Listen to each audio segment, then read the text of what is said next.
Kukulay ching San Fernando Electric Light and Power Company Philapco, king mas matigi ka pamanuki kareng patakaran king kaligtasan, kay bad ning tuki-tuking insidente ning pangakuryenti, kaugnay ning construction o repair, malapit kareng linya ning kuryenti, na mapilan kareti meuli king pangamate. Agpangkang attorney Cathy Diaz, ing spokesperson ning Philapco, ing pamagpanatili king ligtas a distansya, ibat kareng linya ning kuryenti, mo safety protocol, nune meto nga legal obligation. Dinikdik na niti nareng linya ning distribution ning kumpanya atin lang mata sa boltahi amalyaring magdulot king maragul a peligro at posibleng makamate nung mikakontak keti. Manyaw siya Diaz kareng kontratista, kareng talapagobra at kareng makibanding bali na makipag-ugnayan pamo king Philapco.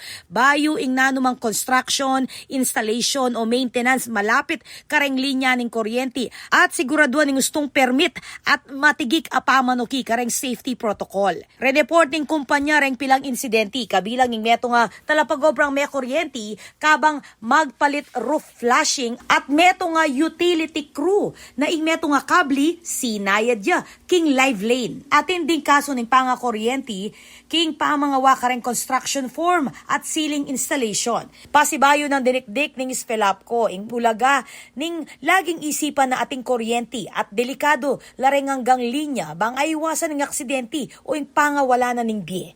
Ako po, Patricia Mamangon para King News Force Pampanga. Balitang tutuking Balen, susuyo.